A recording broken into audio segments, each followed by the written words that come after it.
Thank you for joining us for the third of the sequence of Shiurim in the Yom Limmud. Rabbi Aryeh Lebowitz is the director of Semicha at Yeshiva University, as well as the Rav of the North Woodmere shul. Rabbi Lebowitz learned at KBY and majored in finance at Yeshiva University. The topic of this shiur is From the Rabbi's Desk, a collection of interesting shilas from the past week. And Rabbi Lebowitz is open to taking questions during the shiur.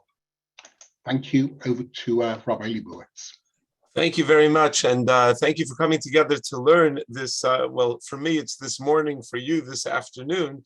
I recall fondly my wife and I spent a wonderful Shabbos in your community several years ago, and we look forward to having the opportunity to come visit again. It was such a warm and wonderful Shabbos together, sharing Torah together, and I wish you tremendous hatzlacha, especially with your new Rav upon Rabbi Kimchi's aliyah to Eretz Yisrael.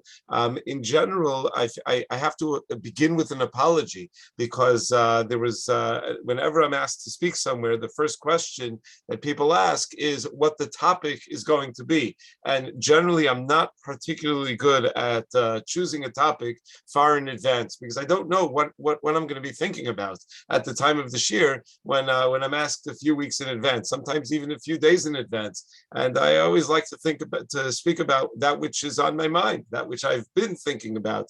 So what I'm going to do is, and I've done this in the past in other places, and people still keep inviting me to speak, so I guess it's not too terrible. But what I'm going to do is I'm just going to share with you three questions Halacha, three halachic questions that people asked me in the past week, and you'll let me know which one you think we should speak about. Maybe we'll have an opportunity to speak about more than one of them, maybe not, but you let me know which one is most interesting to you. Maybe we'll take a vote in the chat as to whether question 1, 2, or 3 is most interesting to you, and that will be what we will speak about. The reason I do this is that if I choose a topic and I speak about the topic and you're unhappy with the topic, it's my fault. But if you choose the topic and you're unhappy with the topic, it's your fault. So I'm going to share with you 3 questions that came up this past week. Shaila number 1 that came up. I have a student, a very close student, a wonderful young man who is having Shabbos lunch at his brother and sister-in-law's house, and his brother, right before it came time for hamotzi, went to the hot plate, the warmer, and he grabbed 2 challahs that were each wrapped in foil off of the warmer, brought them to the table, and he recited hamotzi on these 2 challahs that were wrapped in foil. He unwrapped one of them, he sliced it and distributed the challah, and everyone had a taste of hamotzi, and he left the other challah wrapped in the foil. And then as his wife was preparing the meal, he heard her, as preparing to serve, he heard her scream from the kitchen, "Has anyone seen the salami?" And then he takes a peek under the foil of the second challah, and he sees it, in fact, was not a second challah. It was a salami. So now everyone at the table realizes that they didn't have Lechem Mishneh. They had 1 challah and 1 salami. So the question is, okay, they didn't have Lechem Mishneh. Is there anything they can do about that now? They've already washed, they've already eaten from the challah. Is there any way to fix that problem? That is Shaila number 1 that came up this week. Shaila number 2 that came up this week. Somebody had moved into our neighborhood here in North Woodmere, which is on the south shore of Long Island.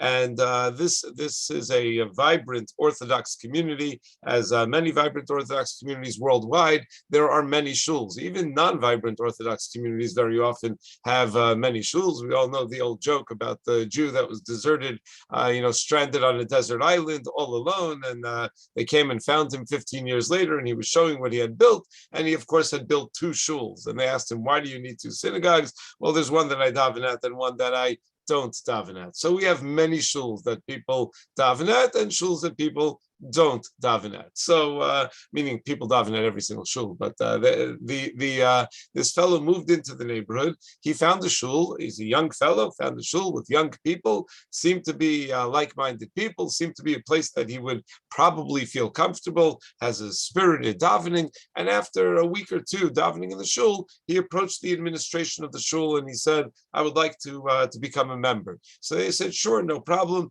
I'm making up the numbers. I don't know how much membership costs. Even here, I don't know how much membership costs. I certainly have no idea what membership costs in the Ner Yisrael shul in London, but I'm just I don't pay membership. I get paid by the shul, so I don't know what membership costs. So so I'm making up a number, just a round number. Let's assume they said to him, sure, membership costs $1,200 per year. So if you just pay $1,200, you'll become a member. And he said, no problem. I'd like to become a member, but I'd rather pay quarterly rather than pay all at once. $1,200 is a lot of money for me, so I'll pay $300 now, and you'll bill me quarterly. And they said, absolutely no problem. We do that all the time.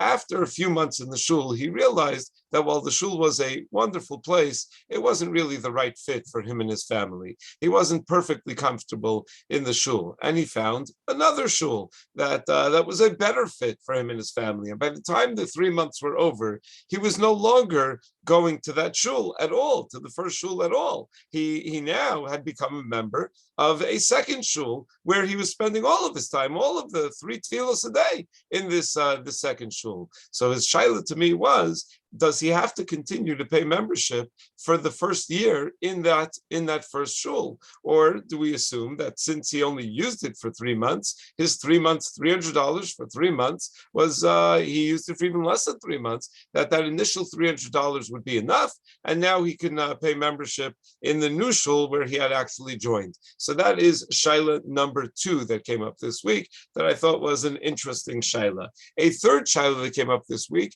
is not as unique as the first 2, but maybe that's what makes it most interesting, because this comes up every single year. This time of year, I get this question from at least a half a dozen people. So I would imagine this might be something universal. Again, it's hard to know what is relevant in a different country, in a different community, but I can tell you this is certainly relevant here in the New York area in the United States. And that is as follows. Someone texted me a WhatsApp message. I have a question. I'm just going to read the message. I have a question regarding non-kosher wine. We received a bottle of wine as a gift that is not kosher. I'm not sure if this makes a difference, but a Jewish non-religious person gifted it to us, and now I would like to re-gift it to the mailman. Am I allowed to re-gift a bottle of non-kosher wine that I had received since I can't drink it anyway? My husband said that I should ask if this is okay, even though I don't see what the problem would possibly be. So those are the three questions. So again, question number 1, Lechem Mishneh on 1 challah and 1 salami. Question number 2, continuing to pay membership if in a shul that you no longer use, but for that initial first year of membership. And question number 3, regifting a bottle of non-kosher wine. So I think the best way to let me know which one you'd like to speak about is if you could just put either the number 1, 2, or 3 in the chat of the Zoom, and then I'll do a quick tally and see what's which one is most interesting. Ooh, the votes are coming in fast and furious. Okay, so okay. Oh, but some votes are coming directly to me, so so. If it seems that I'm picking one that are not that you haven't that's not winning the vote, I have to count the direct messages also. So let me see. So for 1, we have 1, 2, 3.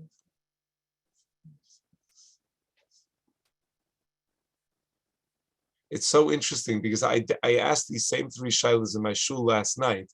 And no one voted for 1, and I see we have 13 votes for 1, so that's wonderful. Okay, the shaila number 2 does not seem to have as many votes,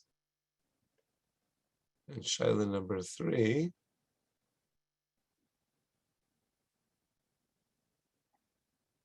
Okay, so it seems Shaila number 1 is the most interesting to people. So, and then Shaila number 3 is second most. Oh, Rabbi Zobin already spoke about number 3 in shul. So, okay, are we trying?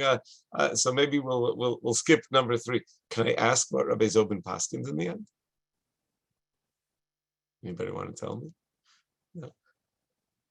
Oh, not all of us were there. Okay, so I'll excuse not knowing what Rabbi Zobin paskins in the end. Okay, so someone must. Oh, okay. All right. But I think if Rabbi Zobin spoke about it, I certainly don't want to say something different than what he said. Although I'm sure it would be the same thing anyway. But I don't want to say the same thing that he said, and I don't want to say something different from what he said. So let's try for Shaila's numbers 1 and 2, and we'll take it from there, or we'll see if we have time for both of them. So let's start with Shaila number 1. Shaila number 1. What do we do about the Lechem Mishneh situation? Is there anything to do if you missed out on the Lechem Mishneh, if you realized that you had a salami? Now, if the Shaila were a little bit different, it would be, it could change the complexion of the Shaila entirely. Meaning, let's say it wasn't a salami that you had taken off of the hot plate, but it was a babka, let's say, or a something that was on the, a cake that was on the hot plate because it had previously been in the freezer, and you were just trying to defrost it, or something like that, or maybe a kugel that had some actual grain product in it. So in such a case, it would be entirely different than a salami, because one thing is for sure, a salami definitely does not count toward Lechem Mishneh, right? It definitely does not work. It would not be nearly as obvious that a cake does not work as Lechem Mishneh, and then it could be in such a case that you already have bin yotzei Lechem Mishneh. But in the case that we have right here, the salami, no one, the person was certainly, this family was certainly not yotzei Lechem Mishneh. So let's discuss a little bit where Lechem Mishneh comes from, where the obligation comes from, and then try to apply it to our case. So the Torah tells us in Shemos, Perek Tes Zayin, Pasuk Chav Beis, that when Klal Yisrael was traveling through the Midbar, in Parshas Beshalach, that Vayihi B'Yom HaShishi looked to Lechem Mishneh Shnei Omer LaEchad, that they would take a double portion of on Friday. Shnei Omer, every person received a double portion of man on Friday. Oh, sausage contains plenty of bread. Is that true? I did not know that. Is that someone just put that in the chat? Is that true that sausage contains bread? But I assume it's only to hold it together, that it's not to provide. We have a pasuk for it. Who knows in lechem lechol basar? No, say lechem lechol basar, yes, but it makes it cheaper to produce. I understand that, but the function is only to make it cheaper, does not to add any flavor or or to change the taste, because that might make a big difference in terms of its bracha. Meaning, when I have a salami, I always say a shahakal. I assume that normally, if you have the Gemara says kol sheyesh b'chamishes minei dagan, anything that has chamishes minei dagan in it, anything that has grain in it, the bracha is going to be mezonos. The bracha is not going to be based on the majority, or even based on what we would normally consider the ikr. Normally, we follow certain rules of what's an ikr and what's a tafel, of what's the primary and what's the secondary. Yet, when it comes to anything that has chamishes minei dagan, anything that has one of the 5 grains, the 5 grains become the ikr. That's why there's a major machlokas haposkim, a major discussion in poskim. What if you have a chicken cutlet, a piece of schnitzel that has breading on it? Is the bracha shahakol nia b'dvaro, or is the bracha borei minei mizonos? Because after all, it has chameshes minei dagan, maybe just a little bit of chameshes minei dagan. So many of the poskim say, no. When something has chameshes minei dagan, it's borei minei mizonos, but that's only if the chameshes minei dagan is at least close to being an ikr. It could look like an ikr. One could think that it's somewhat primary, but when it comes to a chicken cutlet, it's so obvious that the breading around the chicken cutlet is just so that it doesn't burn in the frying pan, or just so that you have something, a little bit of a crunch or something, but it doesn't really add any food quality to the chicken cutlet, and therefore it does not get a mizonos. It's a shahakol. Whereas other poskim say, What do you mean? The Gemara says explicitly that anytime something has one of the 5 grains, it's automatically going to be mezonos, even if it is not the ikr. Personally, I'm more sensitive to that second approach, that it should be a bari mini mezonos. I think that's out of Nevensal Shlita, the former Rav of the old city of Yerushalayim, Paskins, that it should be a mezonos, although in all likelihood he probably doesn't eat schnitzel unless he washes first, so to avoid any chashash of making the wrong bracha. That's probably a personal chumrah that he has, I would bet. But this is a major discussion, so this is very interesting to me. Someone maybe should Google this during the shir. I don't encourage you to not listen to the shir, but maybe Google it while I'm speaking. You can let me know what the prevalence of bread in a salami is. It could change the complexion of our shaila. But going back to the basis of the concept of Lechem Mishnah. So it's based on the fact that we got a double portion of man, and the Gemara in Shabbos, Kuf Yitzayim and Beis, derives from the phrase Lechem Mishnah that there's an obligation to have 2 loaves of bread for every Shabbos meal, and we know that certainly on Friday night and Shabbos morning, we have 2 loaves of bread. There is a discussion whether Shalosh Shudas also requires Lechem Mishnah, or perhaps at the Sudah Shlishis, at the 3rd meal on Shabbos, maybe we do not require Lechem Mishnah, maybe even less. There's a machlokas Rishonim exactly what you can get away with for Sudah Shlishis, but certainly even for Sudah Shlishis, which is also a zecher to the man, the fact that we have 3 meals on Shabbos is also a zecher to the man. It would seem appropriate to have Lechem Mishnah by all Shabbos meals. So if it's based on a phrase in the Torah, Lechem Mishnah, maybe that tells us that Lechem Mishnah is a chiyuv da'oraisa, that it is an obligation, a biblical obligation, which would make it something very significant that the person missed out on. The Aruch HaShulchan writes, though, in Siman Reish Ayin Daled, that the obligation of Lechem Mishnah is in fact da'oraisa, that the phrase Lechem Mishnah is teaching us pshuto kimashma'o, that a person needs 2 loaves of bread on a d'oraisa level, and the Rabbi Abba clearly thought that the phrase Lechem Mishnah was extra, it was superfluous, and the Torah could have just said Shnei ha'omer le'echad. By saying Lechem Mishnah, it's telling us that there is in fact a din d'oraisa. That is also the opinion of the Taz on the side of the Shulchan Aruch. The Magen Avram and the Pri Megadim disagree. The Magen Avram says, no, Lechem Mishnah is not an obligation mid'oraisa. It is not a biblical obligation. It is a rabbinic obligation. There's a pasuk. Whenever there's a pasuk, doesn't that seem to indicate that something is a biblical obligation? No, not always. Very often there's a pasuk, and the pasuk is what we call an asmachta bi'alma. The pasuk is there just as an indicator, as an asmachta, as a hint to this din, but really it's only a din midrabana. It's a question exactly what the role of asmachta is, or what the nature of asmachta is. Some of the Rishonim understand that asmachta is the way that Hashem sort of tips off the Rabbanan, that this is where I want you to make a din d'Rabbanan, this is where I want you to institute a din d'Rabbanan, whereas others understand that no, that has nothing to do with Hashem. Hashem didn't tell us to make when to institute a din d'Rabbanan, when not to. It's just that when the Rabbanan made it in, they figured the easiest way to remember a mnemonic device, the easiest way to remember the dinim d'Rabbanan is if we can attach it to some word in the Torah, even if the word in the Torah has absolutely nothing to do with this.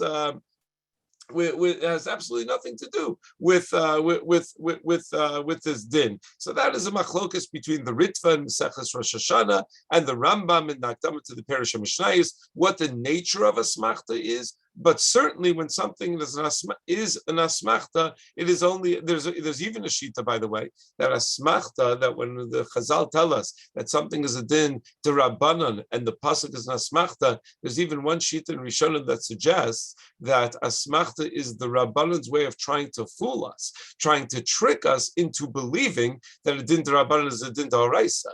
That if the Rabbanan are concerned that we're not going to be interested in this new takana, and we may not follow the new takana, so they'll attach it to a pasuk in the Torah as a way of convincing us that it's really a din d'oraisa, so that we don't have a choice whether to listen or not. And then over time, after we've observed it for many years already, then they'll let us in on the secret that it is in fact only a din d'Rabbanan and not a din d'oraisa, but by then it will be too late to give up on it. So that's how some of the Rishonim suggest. Other Rishonim say that that would be scandalous. That the Rabbanan are going to lie to us about what's a din d'oraisa, what's a din d'Rabbanan, that might be a violation of Baal Tosef. But be that as it may, just to bring it back to our discussion, Lechem Mishneh is a machlokas, whether it's a din d'oraisa or a din d'Rabbanan. The simplest way to say this machlokas is that the Taz writes that it's a din d'oraisa, and the Magen Avraham says that it's a din d'Rabbanan. The Taz and the Magen Avraham are the two primary commentaries on the side of the big Shulchan Aruch, on the side of the page of Shulchan Aruch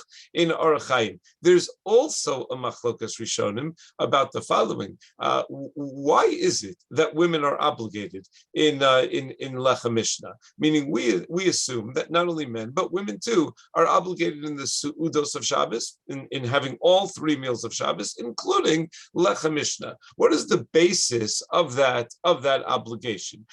Meaning, a lot of times people are unaware of this. They assume that since Shalosh Shudas is served in shul typically between Mincha and Mariv on a Shabbos afternoon, and typically in many shuls there aren't as many women in shul at that time, so people assume, oh, the men who are in shul are obligated to eat a 3rd meal, and the women are not obligated to eat a 3rd meal. That is not true. Women are certainly obligated in a 3rd meal on Shabbos, just like men are obligated in the 3rd meal on Shabbos. The question is, why are women obligated in the 3rd meal on Shabbos? So this is a machlokas Rishonim. The Ran quotes Rabbeinu Tam that women are obligated in the 3rd meal on Shabbos, and the Ran writes they're obligated in Lechem Mishneh just like they're obligated in 3 meals on Shabbos, and it's simply based on the link that the Gemara makes in a couple of places in Maseches Brachos, in Maseches Shavuos, in Maseches Shabbos, between the mitzvah of Zachar and the mitzvah of Shomer. As we know,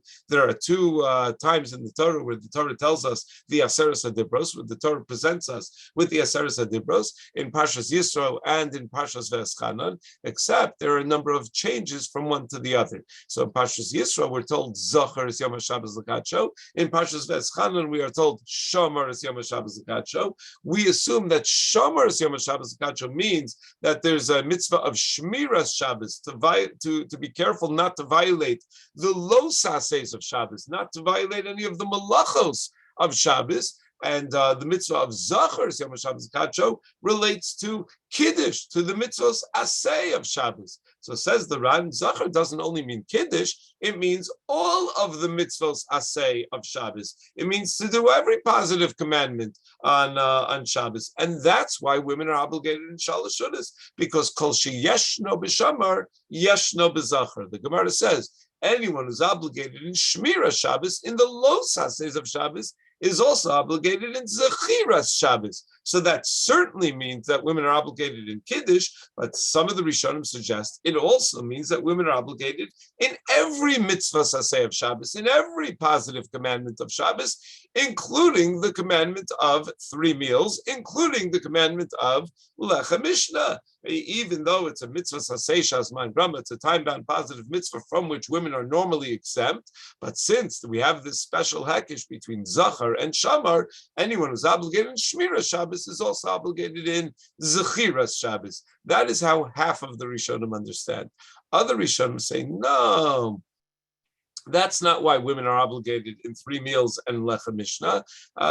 When it comes to Zachar v'Shamar, that's only about Kiddush. Zechiras Shabbos is Kiddush, maybe Havdalah as well, but Zechiras Shabbos has nothing to do with Lechem Mishneh. So other Rishonim say, no, you know why women are obligated in Lechem Mishneh? You know why women are obligated in Suda Shlishis? That's because we have a concept that applies, that the Gemara applies in 3 different places, called Af Hein Hayu Ba'oso Hanes. Now, why is it that women are obligated in Mikra Megillah? Why is it that women are obligated in Dalit Kosos? Why is it that women are obligated in Ner Chanukah? Because anytime we can say Af Hein Hayu Ba'oso Hanes, that they too were included in the miracle which we are commemorating, so it makes sense that they too are obligated in the mitzvah. And that's why women are obligated to shalosh shudas. Shalosh shudas is not just stam, an obligation in 3 meals. It's a zecher to the man. It's to recall the man. Lechem Mishneh also is to recall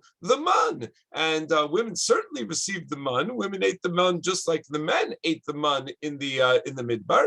And therefore, af heino yibos hanes is what is mechayev women. This is the machlokas between the Ran and Rabbeinu Tam as to why it is that women are obligated in the shlishis, why it is that women are obligated in Lechem Mishneh, but everyone agrees that women are obligated. It's only a question of why they're obligated. The reason I'm emphasizing this and I'm stressing this so much that everybody agrees that women are obligated, and the only question is why they're obligated, is because there is one somewhat unusual tshuva from Rav Shlomo Kluger that seems to suggest otherwise. Rav Shlomo Kluger has a tshuva sefer.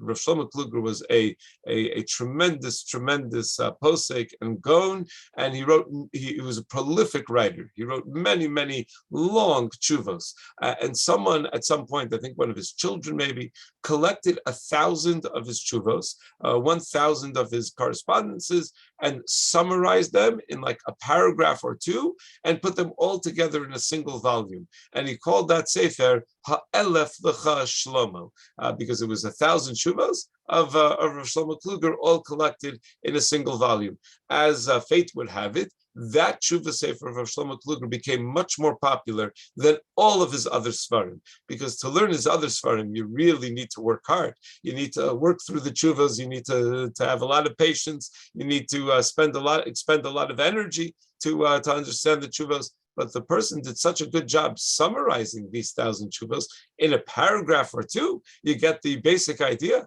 of 1,000 different tshuvos. That became very popular. Very often that which is most popular is that which is easiest for people to consume, that which is easiest for people to relate to. So Ha'elef Lecha Shlomo is a very popular tshuva sefer from Shlomo Kluger, and in that sefer of Shlomo Kluger writes that women often do not eat shalosh shudas, and he wants to be melamed zuchus. He wants to explain why is that? How could that possibly be that women don't eat shalosh shudas? After all, it's a clear obligation to do so. So what he suggests is he pulls the following rabbinic sleight of hand. He says, well, we have a machlokas between Rabbeinu Tam and the Ran why women are obligated in shalosh shudas, but that means that Rabbeinu Tam thinks that the Ran's reason is not good enough, and the Ran thinks that Rabbeinu Tam's reason is not good enough. So maybe what women typically paskin like is both of them. I agree with Rabbeinu Tam that the Ran's reason isn't good, and I agree with the Ran that Rabbeinu Tam's reason isn't good, and therefore I'm left with no good reason to eat shalosh shudas. That is the argument he makes. Now that Rav Ovadia Yosef writes in the tshuva, that is not how the game is. I mean, it's not a game. That is not how psak is made. That is not how that is against the rules of how we paskin. If all of the Rishonim agree that there is a certain halacha, and they only disagree how we arrive at that halacha, we are not in a position to say that we disagree with the halacha entirely. Now, it could be that these two machlokos that we just discussed are related to each other. The machlokos, whether that Lechem Mishneh is a rabbinic or biblical obligation, and the machlokos as to where the obligation for women comes from, may be related to each other. Because you see, the Balei HaTosfos in 3 different places in Shas discuss why it is that we do not apply af heino yibos hanes to the mitzvah of matzah, for example, or to the mitzvah of sukkah, meaning by women are obligated in matzah, but there's a special drasha that teaches that they're obligated in matzah. The Torah has to go out of the way to teach me a hekesh called sheyeshno bebal tochal chametz yeshno bekomechol matzah. Women are patur from sukkah because we don't say af heino yibos hanes. Why don't we apply af heino yibos hanes to these fundamental mitzvos like matzah and sukkah? And the Balei HaTosfos give different answers in different places, but one of the approaches of the Balei HaTosfos is that we only apply af heino yibos hanes to mitzvos midrabanan. We would never apply the principle of af heino yibos hanes to a mitzvah d'oraisa. Ooh, so how did we start over here? Let's follow the cheshbon over here. We had a machlokas between the Magen Avram and the Taz whether the mitzvah of Lechem Mishnah is the Oraisa or the Rabbanan. We had a machlokas between Rabbeinu Tam and the Ran whether the din of Lechem Mishnah is derived from Afhein Hayiba'os Hanes or is derived from a drasha. Kol sheyashna b'shomer yashna b'zachar. It's possible that if you hold it's based on Afhein Hayiba'os Hanes, you must hold that it's only a din midrabanan. Because look at what the three applications of Afhein Hayiba'os Hanes have in common. Mikra Megillah, Ner Chanukah, Dalit Kosos. All three of those are din midrabanan. It's possible that we only apply Afhein Hayiba'os Hanes to mitzvos midrabanan. And therefore, we can only say Afhein Hayiba'os Hanes about Lechem Mishnah if the obligation of Lechem Mishnah is only midrabanan. But if the obligation of Lechem Mishnah were midoraisa, we would not be able to apply Afhein Hayiba'os Hanes. And then we'd have to say, if we hold that the obligation of Lechem Mishnah is doraisa, as the Taz does, then you'd have to say it's not derived from Afhein Hayiba'os Hanes. It must be that the obligation for women in Lechem Mishnah is derived from a drasha.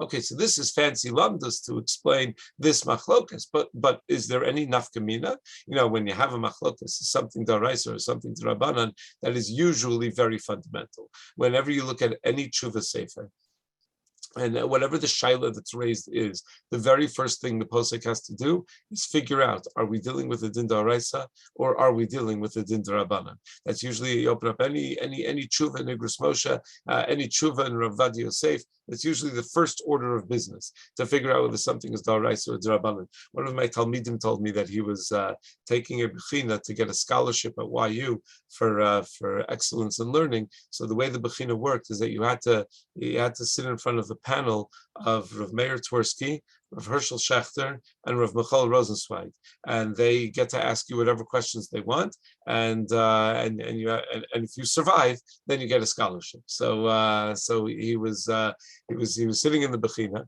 and Rav Schachter, for those I assume everyone here is familiar with Rav Herschel Schachter. Rav Schachter has a gift. He has many gifts. One of his gifts is that he knows how to ask questions that sound like the most basic, the most simple questions, and yet you don't know the answer to them, and you feel like I probably should really know the answer to this question. So every single din, every single line in the Gemara that this Talmud would speak about, Rav Schachter would pause and would say, "Wait a second, is that a din d'oraisa or is that a din d'rabbanan?" Right, a very basic question, but that was always his first question: is that a din d'oraisa or is that a din d'rabbanan? So my Talmud said he kept on guessing, so he kept on saying d'oraisa. And at some point, Rav Meir Twersky stopped the bechina and said, "Can I just give you a bit of advice? If you can't think of a pasuk, don't guess d'oraisa." Meaning, there's one thing that it's probably not a d'oraisa if there's no pasuk that's associated with it.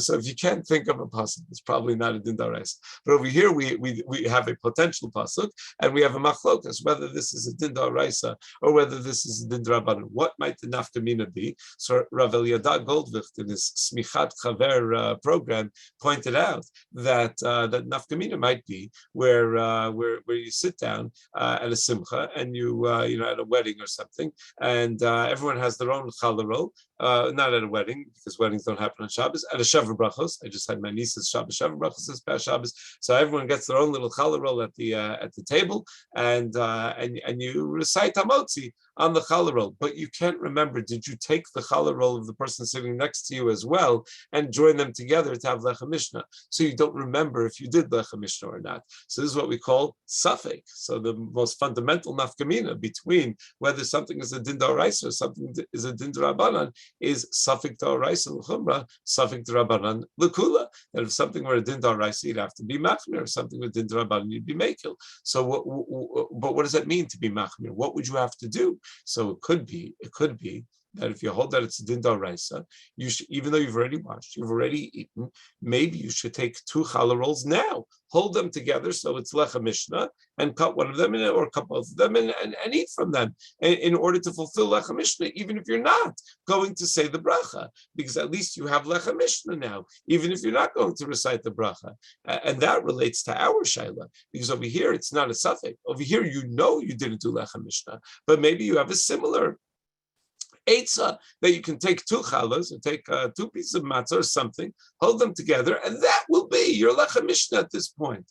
However, it doesn't seem that this nafkamina would hold, or that this eitzah would be a valid eitzah, because in Shmira Shabbos Kehilchasa, the quotes from Rav Shlomo Zalman Auerbach in Perek Nun Beis of Shmira Shabbos Kehilchasa, the Rav Shlomo Zalman Auerbach says that the obligation of lechem mishnah can only be fulfilled at the beginning of the meal, and even if you definitely did not use lechem mishnah when reciting hamotzi, there is no way to rectify that mistake in the middle of the meal. That would not hold as a nafkamina, because there's no way of fixing it. It can only be as you are reciting the bracha. If you've already recited the bracha, it is too late. One cannot be yotzei lechem mishnah, which would mean, by the way, that for our case with the salami, you're out of luck. You just continue the meal. There's nothing you can really do about it, because you're in the middle of a meal. You're not at the beginning of a meal. You've already recited your bracha. Now, how do we paskin, by the way, if it's a machlokas between the Magen Avram and the Taz? So generally speaking, the Masorah I have from my Rebbeim is that generally speaking, we almost never paskin like the Taz. We almost always paskin like whoever is the one that's arguing on it, whether it be the Magen Avram in Orach Chaim, whether it be the Shach in Yeridea. We always paskin like the Magen Avrams and the Shachs, much more so than we paskin like the Taz. Rav Soloveitchik had a tradition from Volozhin where their tradition was that the Taz was much older than the Shach, and when the Shach wrote his sefer, the Taz didn't want to give a haskama to the Shach because he saw that it was gevaldik and it was going to put him out of business. The Shach was so great, so in Volozhin they had a tradition to not pass like the Taz, like that was the Taz's punishment for not giving an immediate haskama to the sefer of the Shach. In fact, Rav Shechter told us that after he printed his first Nefesh Harav, his I don't know what you call, how to categorize Nefesh Harav, his intellectual biography of Rav Soloveitchik. It's not a biography in the sense that it doesn't tell you where Rav Soloveitchik was born and what his favorite color is and what his favorite foods to eat were or anything like that. It just tells you his Hanhagos and his Piskei Halacha. So Rav Soloveitchik, he wrote in Nefesh Harav that Rav Soloveitchik never paskin like the Taz because of that tradition. And he said years later, he got a message from one of the children of Rav Shlomo Zalman Auerbach. The Rav Shlomo Zalman Auerbach's son reached out to Rav Shechter and said, my father read your entire sefer cover to cover. Rav Shlomo Zalman Auerbach read the entire Nefesh Harav. He enjoyed it very much, but he thinks you should take out that piece about the not paskening like the Taz, because it's going to discourage people from learning Taz. And Rav Shechter said, by the time I got the message, I was already in the third printing of Nefesh Harav. Of course, I would have taken it out if there would have been time to do it, but there were already thousands of copies all over the world. And he said, Rav Shlomo Zalman was right. Rav Soloveitchik Taka didn't learn Taz. When Rav Soloveitchik would learn Yeridea, he learned Shulchan Aruch and Shach and Bir Agra. He didn't even learn the Taz. So Rav Shlomo Zalman was right. It does discourage people from learning Taz, and we should learn the Taz. But anyway, we generally pass like the Magen Avram. So given that this is the case, that you can't do it in the middle of the meal, assuming that we assume like Rav Shlomo Zalman. So are you out of options over here? There is another possible option, and that is that Shmir Shabbos Kehilchasa writes that even when you eat mizonos at a kiddush in shul, it's best to take two crackers or two pieces of cake or two something in order to have lechem mishnah even at the shul, because after all, if you're attending a kiddush, you're assuming that it's kiddush b'makom su'uda, that whatever mizonos you're having qualifies as a su'uda of some sort, and therefore maybe you should have lechem mishnah when you're doing that as well. So it could be that one could be yotzei lechem mishnah if you have two pieces of cake. So maybe the best eitzah is bench before dessert, and at dessert take two crackers or two pieces of cake and be yotzei lechem mishnah at that time. However, not everybody agrees. Shmir Shabbos Kehilchasa quotes others who argue that the din of lechem mishnah applies only when you eat a meal with bread, because the Mishneh seems to paskin that you cannot fulfill your obligation of lechem mishnah with cake unless you eat enough that would require you to wash anyway, unless you're kovea su'uda on it. Now, Rav Shlomo Zalman Auerbach had a hanhaga that if he would ever attend a kiddush, he would always take two crackers to, before he would say his mizonos, brachos as a way of fulfilling that chumrah that perhaps even at a kiddush one should be makbid on lechem mishnah, but to rely on it lekula, that would be one's fulfillment of lechem mishnah. I don't know that Rav Shlomo Zalman would say that. Probably not. Probably you cannot rely on it lekula. So someone put in the chat, wait, there still is an eitzah. There's still something that you can do over here. Can't you just bench right now and then wash again? And as soon as you wash again, you'll have lechem mishnah with the new washing. Oh, so someone else put in a chat, in a direct message to me, isn't that a bracha she'eina tzricha? To bench before dessert on purpose, or to bench right now on purpose? So certainly benching before dessert may not be a bracha she'eina tzricha, because it's possible that dessert requires its own bracha anyway.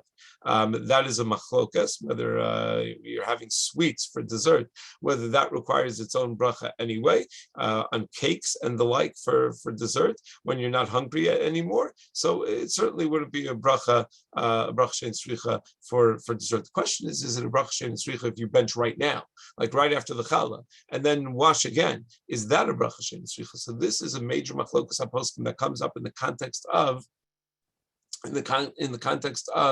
Erev Pesach Shchalios b'Shabbos. What do we do when Erev Pesach falls on Shabbos? How do we navigate Shalosh Shudas? So some of the Rishonim say, no problem, just bench the middle of your meal, wash again, and continue the meal. Other Rishonim say, no, that's bracha she'eina tzricha. You can't do that. You have to take a break for an hour at least in between. Take a walk around the block or something. You can't just make a new bracha. This year, someone texted me a shaila that their daughter on Erev Yom Kippur kept on washing, eating, benching, washing, eating, benching, because she heard from a Rebbitzin that if she washes and benches 7 times on Erev Yom Kippur, it's a skula that she'll be able to celebrate her own Sheva brachos that year, that she'll find the shidduch and she'll have Sheva brachos that year. So her father said that this seems like you look like a lunatic. What are you doing? You're washing, benching, eating, washing, benching, eating. That seems that seems crazy. So she said, no, it's a big skula. So he said, I don't know if that's halachically okay. It's probably not halachically okay, right? To wash and bench and eat. That's eina tzricha. There is an argument to be made, though, that and have to be shown hold this way, that when there's a halachic reason to do so, it is not a bracha she'eina tzricha. But nevertheless, I'm going to have to finish here because I have to give the daf yomi in 5 minutes. But let's just wrap it up here. That it would seem that probably the best thing to do would be finish your meal, bench, and then have an extra su'udah that Shabbos. Meaning, while one is obligated 3 su'udos on Shabbos, that is not a maximum, that is a minimum. So maybe eat a little bit lighter, don't have all of the kugels and all of the side dishes and all, just finish your meal, bench, and then an hour or 2 later, have wash again and have lechem mishnah. If you can stomach it, if a person can handle that many su'udos. But it would seem that l'chora would be the better thing to do, even though there's no indication necessarily that I know of that lechem mishnah has to be, dafka 3 times. It could be lechem mishnah is a requirement on each meal that you have on Shabbos. Meaning, let's say a person has 4 or 5 meals, maybe they should have lechem mishnah in each of those meals on Shabbos. But nevertheless, the practice is that we have lechem mishnah 3 times on Shabbos. So ideally, a person should try to fulfill that. But short of that, it would seem that the opportunity is lost. So I guess we didn't get to shailas number 2 and 3, but I thank you so much for learning together this morning. If anyone has any questions or comments, I have approximately 3 minutes to answer questions or comments. Rabbi Lebowitz, I'd like to thank you very, very much for this share on the subject of Lechem Mishnah. If anyone has questions to ask, please shout now. Also, on the topic of the third question, which is if a person was given non-kosher wine, could they gift it to a non-Jew? Rabbi Zayden asked me to pass on that he allows it. Okay. I would like to thank the Education Committee and most especially Eli Pollack on all their work in preparing for this Yom Limmud, and wish everyone Shavua Tov. Rabbi Lebowitz, that was greatly appreciated and really something for us to focus on. Many thanks. My pleasure. Have a wonderful day. Thank you all for joining.